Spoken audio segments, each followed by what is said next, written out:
ಎಲ್ಲಾದರೂ ಇರು ಎಂತಾದರೂ ಇರು ಎಂದೆಂದಿಗೂ ನೀ ಕನ್ನಡವಾಗಿರು. ನಮಸ್ಕಾರ ಸ್ನೇಹಿತರೆ, ನಮ್ಮ ಭಾರತದಲ್ಲೊಂದು ವಿಶೇಷವಾದ ಮಂದಿರವಿದೆ. ಇಲ್ಲಿ ಇಂದಿಗೂ ಕೂಡ ನಾವು ಶ್ರೀಕೃಷ್ಣನ ಹೃದಯವನ್ನು ಜೀವಂತವಾಗಿ ಇರುವುದನ್ನು ನೋಡಬಹುದು. ಹೌದು, ಹಾಗೆ ಇಲ್ಲಿ ಪ್ರತಿ 12 ವರ್ಷಕ್ಕೊಮ್ಮೆ ದೇವರ ವಿಗ್ರಹದಲ್ಲಿರುವ ಬ್ರಹ್ಮ ಪದಾರ್ಥವನ್ನು, ಅಂದರೆ ಶ್ರೀಕೃಷ್ಣನ ಹೃದಯವನ್ನು ಬದಲಿಸಲಾಗುವುದು.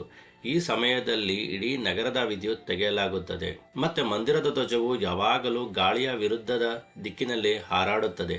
ಇಲ್ಲಿ ಇರುವ ಗೋಪುರದ ಮೇಲೆ ಯಾವ ಪಕ್ಷಿ ಹಾಗೂ ವಿಮಾನವು ಹಾರುವುದಿಲ್ಲ. ಹಾಗೆ ಇಲ್ಲಿ ಹನುಮಂತ ದೇವರನ್ನು ಬೇಡಿಗಳಲ್ಲಿ ಕಟ್ಟಿರುವುದನ್ನು ನಾವು ನೋಡಬಹುದು. ಮತ್ತು ಆಶ್ಚರ್ಯ ಪಡೆಯುವ ವಿಷಯವೇನೆಂದರೆ, ಈ ಮಂದಿರಕ್ಕೆ ಭಾರತದ ಪ್ರಧಾನಮಂತ್ರಿಯಾಗಿದ್ದಂತಹ ಇಂದಿರಾ ಗಾಂಧಿಯವರಿಗೂ ಕೂಡ ಪ್ರವೇಶವಿರಲಿಲ್ಲ. ನೀವು ಈ ಎಲ್ಲವನ್ನು ಕೇಳಿ ಆಶ್ಚರ್ಯ ಆಗಿರಬೇಕಲ್ವಾ? ಹಾಗೆ ಕುತೂಹಲ ಕೂಡ ಆಗಿರಬೇಕು ಅಲ್ವಾ? ಯಾಕೆ ಪ್ರತಿ 12 ವರ್ಷಕ್ಕೊಮ್ಮೆ ದೇವರ ವಿಗ್ರಹಗಳನ್ನು ಬದಲಿಸಲಾಗುತ್ತದೆ? ಹಾಗೆ ಏನು ಈ ಬ್ರಹ್ಮ ಪದಾರ್ಥದ ರಹಸ್ಯ? ಅದನ್ನು ಕಂಡರೆ ಸಾಯುವಷ್ಟು ಭಯಾನಕ ಪರಿಣಾಮ ಏಕೆ ಉಂಟಾಗುತ್ತದೆ? ಮತ್ತೆ ಏಕೆ ಇಂದಿಗೂ ಹನುಮಂತ ದೇವರು ಬೇಡಿಗಳಲ್ಲಿ ಕಟ್ಟಲ್ಪಟ್ಟ ಸ್ಥಿತಿಯಲ್ಲಿ ಮಂದಿರದ ರಕ್ಷಣೆ ಮಾಡುತ್ತಿದ್ದಾರೆ? ಕೃಷ್ಣನ ಹೃದಯ ಇಲ್ಲಿಗೆ ಹೇಗೆ ಬಂತು? ಹೀಗೆ ಹಲವಾರು ಪ್ರಶ್ನೆಗಳು ನಿಮ್ಮನ್ನು ಕಾಡುತ್ತಿರಬಹುದು ಅಲ್ಲವೇ? ಬನ್ನಿ, ನಿಮ್ಮ ಎಲ್ಲ ಪ್ರಶ್ನೆಗೆ ಕುತೂಹಲಕ್ಕೆ ಉತ್ತರ ನೋಡೋಣ ಈ ಸಂಚಿಕೆಯಲ್ಲಿ. ಸ್ನೇಹಿತರೆ, ಈ ದೇವಸ್ಥಾನದ ಹೆಸರು ಪೂರಿ ಜಗನ್ನಾಥ ದೇವಾಲಯ ಎಂದು ಶತಶತಮಾನಗಳ ಧಾರ್ಮಿಕ ಭವ್ಯ ಚರಿತ್ರೆ ಹೊಂದಿದೆ. ಈ ದೇವಾಲಯ ಒಡಿಶಾ ರಾಜ್ಯದಲ್ಲಿದ್ದು, ಪೂರಿ ಎಂಬುದು ಒಡಿಶಾದ ಒಂದು ಪ್ರಾಚೀನ ನಗರ. ಪೂರಿ ಹೆಸರನ್ನು ಸೇರಿಕೊಂಡ ಈ ದೇವಾಲಯವನ್ನು ಗುರುತಿಸಲಾಗುತ್ತದೆ ಪೂರಿ ಜಗನ್ನಾಥ ದೇವಾಲಯ ಎಂದು. ಈ ದೇವಾಲಯವು ಬಂಗಾಳ ಕೊಲ್ಲಿಯ ಸಮುದ್ರ ತೀರದ ಮೇಲೆ ಸ್ಥಾಪಿತವಾಗಿದೆ. ಈ ದೇವಾಲಯ ತನ್ನದೇ ಆದ ವಿಶೇಷವಾದ ಹಾಗೂ ಆಚರಣೆ ಮತ್ತು ದೈವಿಕ ಹಿನ್ನೆಲೆಯಿಂದಾಗಿ ವಿಶ್ವಪ್ರಸಿದ್ಧಿ ಪಡೆದಿದೆ.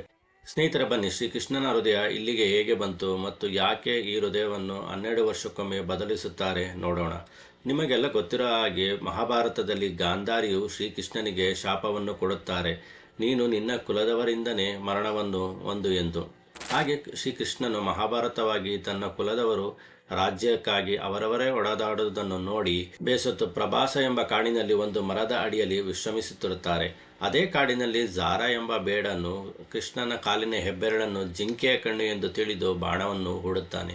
ನಂತರ ಅಲ್ಲಿಗೆ ಬಂದು ನೋಡಿದ ಬೇಡನು ಶ್ರೀಕೃಷ್ಣನನ್ನು ನೋಡಿ ಜೋರಾಗಿ ಅಳಲು ಶುರು ಮಾಡುತ್ತಾನೆ, ನಾನು ಎಂಥ ತಪ್ಪು ಮಾಡಿದ್ದೇನೆಂದು. ಆವಾಗ ಶ್ರೀಕೃಷ್ಣನು ಬೇಡನನ್ನು ಸಮಾಧಾನ ಮಾಡುತ್ತಾ ಇದೆಲ್ಲ ಪೂರ್ವ ನಿಶ್ಚಿತ ಎಂದು ಹೇಳುತ್ತಾರೆ. ನಂತರ ಅಲ್ಲಿಗೆ ಬಂದ ಅರ್ಜುನನು ಶ್ರೀಕೃಷ್ಣನ ಅಂತ್ಯಕ್ರಿಯೆ ಮಾಡುತ್ತಾರೆ. ಆದರೆ ಶರೀರವೆಲ್ಲ ಸುಟ್ಟರೂ ಅದರಲ್ಲಿ ಒಂದು ಲೋಹದ ವಸ್ತು ಹೃದಯದ ಆಕಾರದಲ್ಲಿದ್ದು ಪ್ರಕಾಶಮಾನವಾಗಿ ಹೊಳೆಯುತ್ತಿರುತ್ತದೆ. ಇದನ್ನು ಕಂಡ ಅರ್ಜುನನು ಆಶ್ಚರ್ಯದಿಂದ ಯೋಚನೆ ಮಾಡುತ್ತಾ ಹಾಗೆ ನಿಂತು ಬಿಡುತ್ತಾನೆ. ಆಗ ಒಂದು ಅಶರೀರವಾಣಿ ಆಗುತ್ತದೆ, ಇದು ಬ್ರಹ್ಮನ ಹೃದಯವಾಗಿದೆ, ಅದನ್ನು ಸಮುದ್ರದಲ್ಲಿ ಬಿಡುವಂತೆ. ಅರ್ಜುನನು ಆ ಹೊಳೆಯುವ ಲೋಹವನ್ನು ಸಮುದ್ರದಲ್ಲಿ ಹರಿದುಬಿಟ್ಟ ಕೂಡಲೇ ಆ ಹೃದಯವು ಒಂದು ಮರದ ತುಂಡಾಗಿ ಪರಿವರ್ತನೆಯಾಯಿತು ಮತ್ತು ತೇಲಿ ಪೂರಿ ಸಮುದ್ರದ ತೀರಕ್ಕೆ ಬಂದು ತಲುಪುತ್ತದೆ. ಅದಾದ ಮೇಲೆ ಭಗವಾನ್ ವಿಷ್ಣುವು ಪೂರಿ ರಾಜ್ಯದ ರಾಜನಾದ ಇಂದ್ರದ್ಯುಮ್ನಿಗೆ ಕನಸಿನಲ್ಲಿ ದರ್ಶನ ನೀಡಿ, ಈ ಮರದ ತುಂಡನ್ನು ದೇವಸ್ಥಾನದಲ್ಲಿ ಪ್ರತಿಷ್ಠಾಪಿಸು, ಆ ಮರದಲ್ಲಿ ನಾನು ಇದ್ದೇನೆಂದು ಹೇಳುತ್ತಾರೆ. ನಂತರ ರಾಜನು ಆ ಸಮುದ್ರ ತಲುಪಿದಾಗ ಅವನಿಗೆ ಆ ಮರದ ತುಂಡು ಸಿಗುತ್ತದೆ.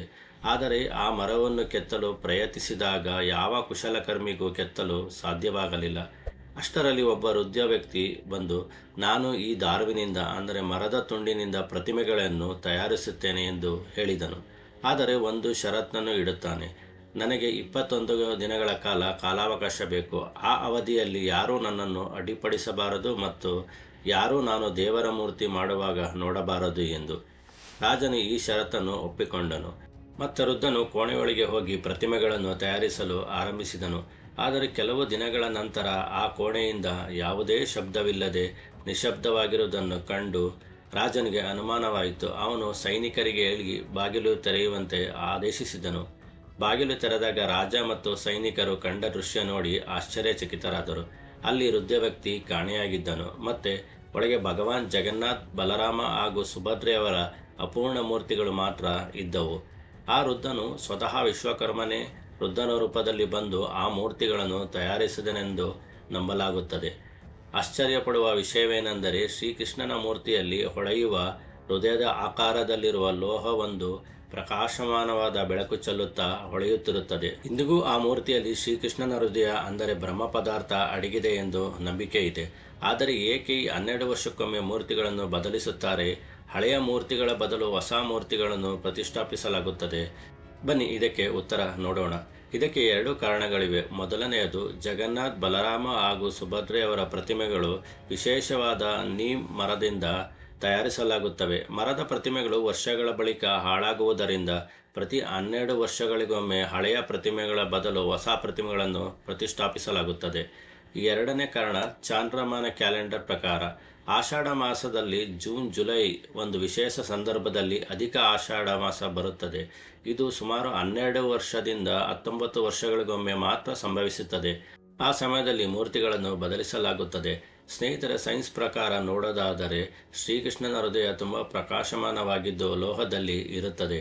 ಇದನ್ನು ತಡೆಯುವ ಶಕ್ತಿ ಕೇವಲ ಮರಕ್ಕೆ ಮಾತ್ರ ಇರುತ್ತದೆ. ಆದ್ದರಿಂದ ದೇವರ ಮೂರ್ತಿ ಮರದಲ್ಲಿ ಮಾಡಿ ಅದರಲ್ಲಿ ಶ್ರೀಕೃಷ್ಣನ ಹೃದಯ ಇಡಲಾಗಿದೆ ಎಂದು ನಂಬಲಾಗಿದೆ. ಕೃಷ್ಣನ ಮೂರ್ತಿ ಬದಲಿಸುವ ಈ ಪ್ರಕ್ರಿಯೆಯ ಸಮಯದಲ್ಲಿ ಸಂಪೂರ್ಣ ನಗರದ ವಿದ್ಯುತ್ ಕಡಿತಗೊಳಿಸಲಾಗುತ್ತದೆ. ದೇವಸ್ಥಾನದ ಸುತ್ತಮುತ್ತಲೂ ಸಂಪೂರ್ಣ ಕತ್ತಲನ್ನು ಉಂಟು ಮಾಡಲಾಗುತ್ತದೆ, ಯಾರಿಗೂ ಏನೂ ಕಾಣಬಾರದು ಎಂದು. ಅದೇ ವೇಳೆ ದೇವಸ್ಥಾನದ ಹೊರಭಾಗದಲ್ಲಿ ಸೇನೆಯ ಭದ್ರತೆಯನ್ನು ನಿಯೋಜಿಸಲಾಗುತ್ತದೆ, ಯಾರೂ ದೇವಸ್ಥಾನದ ಒಳಗೆ ಪ್ರವೇಶಿಸದಂತೆ. ಆ ಸಮಯದಲ್ಲಿ ದೇವಸ್ಥಾನಕ್ಕೆ ಯಾರಿಗೂ ಪ್ರವೇಶವಿರುವುದಿಲ್ಲ. ಮೂರ್ತಿಗಳನ್ನು ಬದಲಿಸುವ ಕಾರ್ಯವನ್ನು ನಡೆಸಲು ನೇಮಿಸಲಾದ ಅರ್ಚಕರಿಗೆ ಮಾತ್ರ ದೇವಸ್ಥಾನದ ಒಳಗೆ ಪ್ರವೇಶದ ಅನುಮತಿ ಇರುತ್ತದೆ.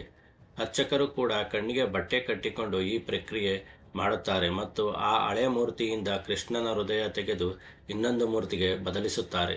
ಸ್ನೇಹಿತರೆ, ಇದೊಂದೇ ಅಲ್ಲ, ಇಲ್ಲಿ ಇನ್ನೂ ಅನೇಕ ಅಚ್ಚರಿಗಳು ಹಾಗೂ ವಿಜ್ಞಾನಕ್ಕೆ ಸವಾಲಾಗುವಂತಹ ರಹಸ್ಯಗಳು ಇವೆ. ಬನ್ನಿ ಅದರ ಬಗ್ಗೆ ಒಂದೊಂದಾಗಿ ನೋಡೋಣ. ಮೊದಲನೆಯದು, ಸುದರ್ಶನ ಚಕ್ರದ ಅದ್ಭುತ. ಪೂರಿ ಜಗನ್ನಾಥ್ ಮಂದಿರವು ತನ್ನ ಭವ್ಯತೆಗೆ ವಿಶ್ವದಾದ್ಯಂತ ಪ್ರಸಿದ್ಧವಾಗಿದೆ.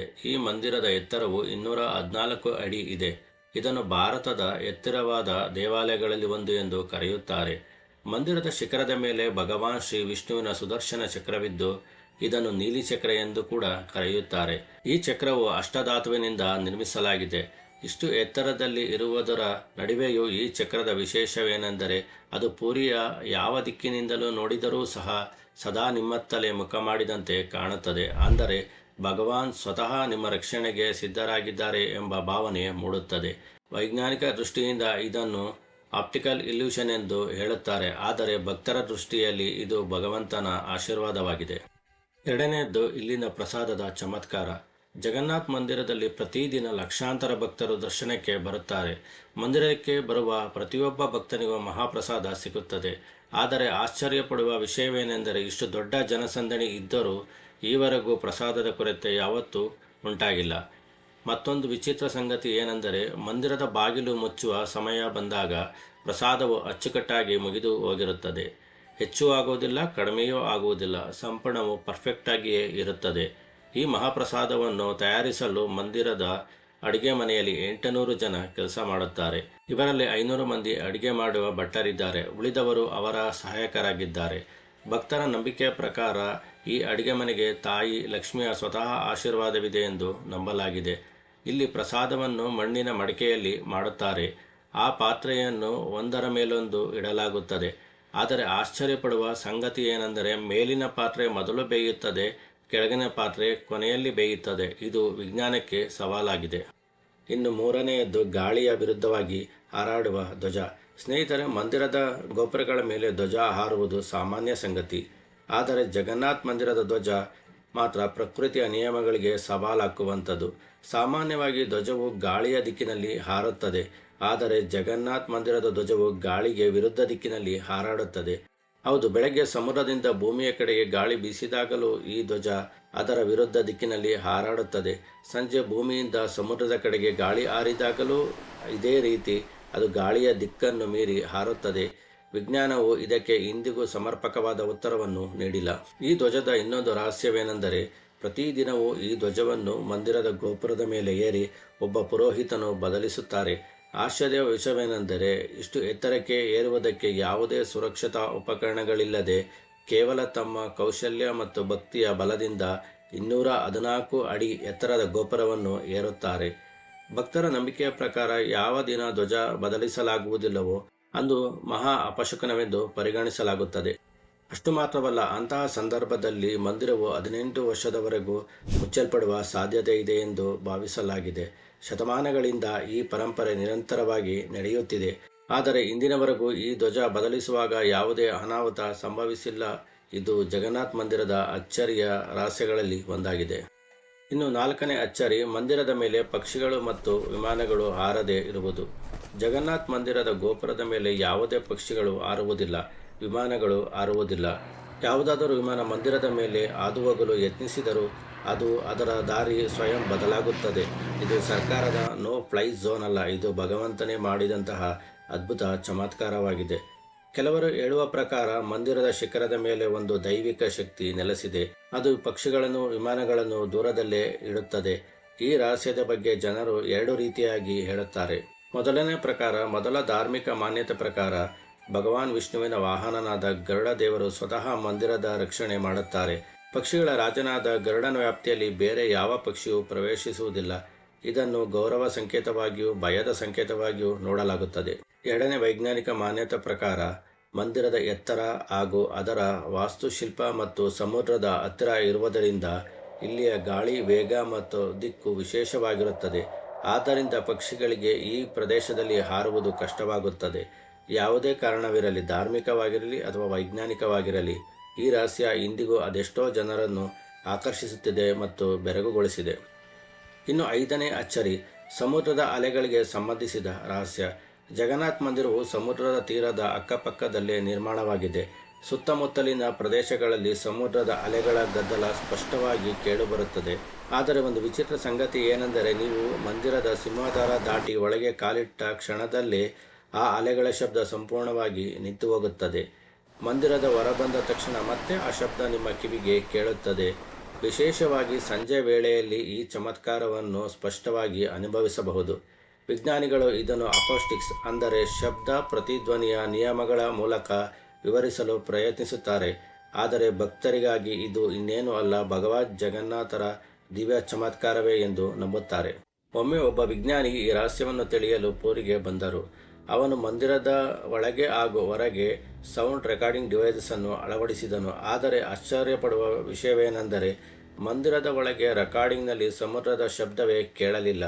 ಆದರೆ ಹೊರಗಿನ ರೆಕಾರ್ಡಿಂಗ್ನಲ್ಲಿ ಸಮುದ್ರದ ಅಲೆಗಳು, ಗರ್ಜನೆಗಳು ಸ್ಪಷ್ಟವಾಗಿ ದಾಖಲಾಗಿತ್ತು. ಇಂದಿಗೂ ಈ ರಹಸ್ಯವನ್ನು ಸಂಪೂರ್ಣವಾಗಿ ಯಾರೂ ಬಿಚ್ಚಿಡಲು ಸಾಧ್ಯವಾಗಿಲ್ಲ.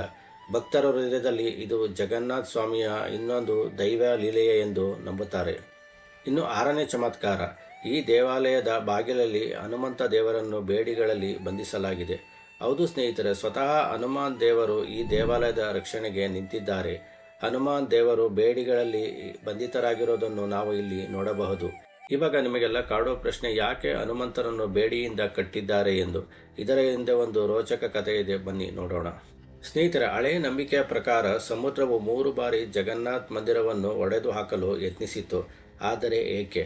ಒಮ್ಮೆ ದೇವತೆಗಳು, ಗಂಧರ್ವರು ಹಾಗೂ ಮನುಷ್ಯರು ಎಲ್ಲರೂ ಒಟ್ಟಾಗಿ ಭಗವಾನ್ ಜಗನ್ನಾಥರ ದರ್ಶನ ಮಾಡಲು ಉತ್ಸುಕರಾದರು.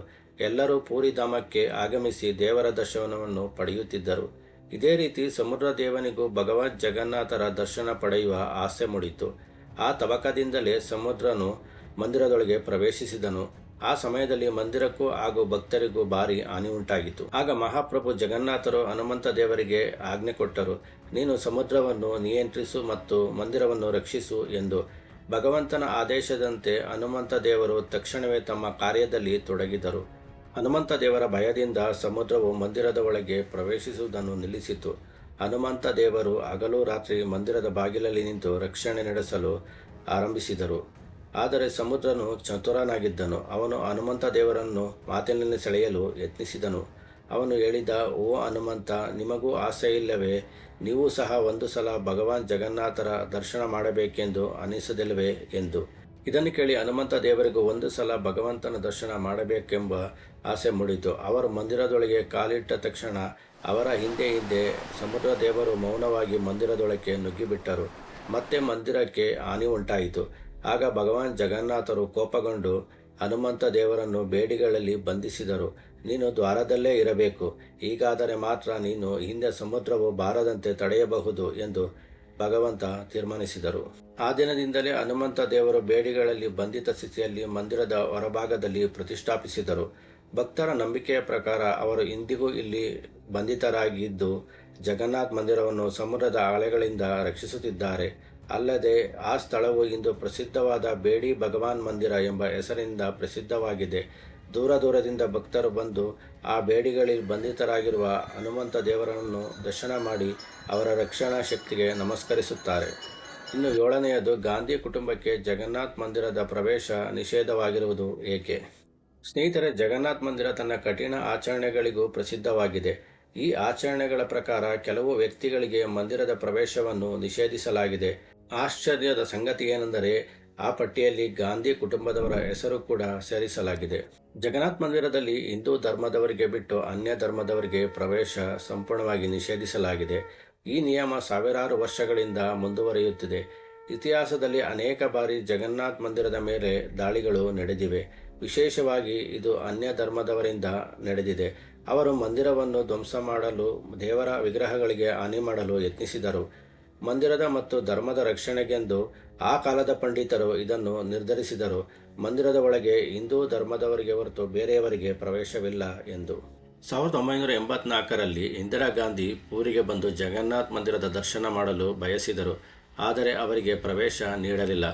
ಕಾರಣವೇನೆಂದರೆ ಇಂದಿರಾ ಗಾಂಧೀಜಿಯವರು ಪಾರ್ಸಿ ಸಮುದಾಯದ ಫಿರೋಜ್ ಗಾಂಧಿಯವರನ್ನು ವಿವಾಹವಾಗಿದ್ದರು. ಹಿಂದೂ ಧರ್ಮಶಾಸ್ತ್ರದ ಪ್ರಕಾರ ಮಹಿಳೆ ವಿವಾಹದ ನಂತರ ಆಕೆಯ ಗೋತ್ರ ಪತಿಯ ಗೋತ್ರಕ್ಕೆ ಸೇರುತ್ತದೆ. ಪಾರ್ಸಿ ಸಮುದಾಯದಲ್ಲಿ ಗೋತ್ರವಿಲ್ಲ. ಆ ಕಾರಣದಿಂದ ಇಂದಿರಾ ಗಾಂಧೀಜಿಯವರದು ಹಿಂದೂ ಧರ್ಮವಾಗುವುದಿಲ್ಲ. ಈ ಪ್ರಕಾರ ಮಂದಿರಕ್ಕೆ ಪ್ರವೇಶಕ್ಕೆ ಅರ್ಹರಲ್ಲವೆಂದು ಘೋಷಿಸಲಾಯಿತು. ಆದರೆ ಒಂದು ವಿಶೇಷ ಅವಕಾಶವಿದೆ. ವರ್ಷಕ್ಕೊಮ್ಮೆ ನಡೆಯುವ ರಥಯಾತ್ರೆಯಲ್ಲಿ ಎಲ್ಲರೂ ಭಾಗವಹಿಸಬಹುದು, ಭಗವಂತನ ದರ್ಶನ ಮಾಡಬಹುದು. ಆದರೆ ಮಂದಿರದ ಗರ್ಭಗೃಹದೊಳಗೆ ಪ್ರವೇಶ ಅನುಮತಿ ಗಾಂಧಿ ಕುಟುಂಬಕ್ಕೆ ಇಂದಿಗೂ ದೊರೆತಿಲ್ಲ. ಸ್ನೇಹಿತರೆ, ಇದಾಗಿತ್ತು ಶ್ರೀ ಜಗನ್ನಾಥ್ ಮಂದಿರದ ರಹಸ್ಯಮಯ ಮತ್ತು ಅದ್ಭುತ ಕಥೆ. ಒಂದು ದೇವಾಲಯ ಇದು ಕೇವಲ ತೀರ್ಥಕ್ಷೇತ್ರವಲ್ಲ, ಅದ್ಭುತಗಳು ಮತ್ತು ಅನೇಕ ರಹಸ್ಯಗಳ ಖಜಾನೆ. ಜೀವನದಲ್ಲಿ ಒಮ್ಮೆಯಾದರೂ ತೆರಳಿ ಈ ಚಮತ್ಕಾರಗಳನ್ನು ನಿಮ್ಮ ಕಣ್ಣಿಂದಲೇ ಅನುಭವಿಸಿ. ಭಗವಂತನ ಚಮತ್ಕಾರಗಳನ್ನು ತಿಳಿಸುವ ಸಣ್ಣ ಪ್ರಯತ್ನ ನಮ್ಮದಾಗಿತ್ತು. ಈ ಒಂದು ಸಣ್ಣ ಪ್ರಯತ್ನ ನಿಮಗೆ ಇಷ್ಟವಾಗಿದ್ದರೆ ದಯವಿಟ್ಟು ಲೈಕ್ ಮಾಡಿ, ಶೇರ್ ಮಾಡಿ ಮತ್ತು ಚಾನೆಲ್ಗೆ ಸಬ್ಸ್ಕ್ರೈಬ್ ಮಾಡೋದನ್ನು ಮರೆಯಬೇಡಿ. ಕೆಳಗಿನ ಕಮೆಂಟ್ನಲ್ಲಿ ತಿಳಿಸಿ ಯಾವ ರಹಸ್ಯ ನಿಮಗೆ ಹೆಚ್ಚು ಆಶ್ಚರ್ಯ ಉಂಟು ಮಾಡಿತು ಎಂದು. ಮುಂದಿನ ವಿಡಿಯೋದಲ್ಲಿ ಮತ್ತೆ ಭೇಟಿಯಾಗೋಣ. ಅಲ್ಲಿವರೆಗೂ ಸರ್ವೇ ಜನರು ಸುಖಿನೋ ಭವಂತು. ನಮಸ್ಕಾರ. ಜೈ ಜಗನ್ನಾಥ್.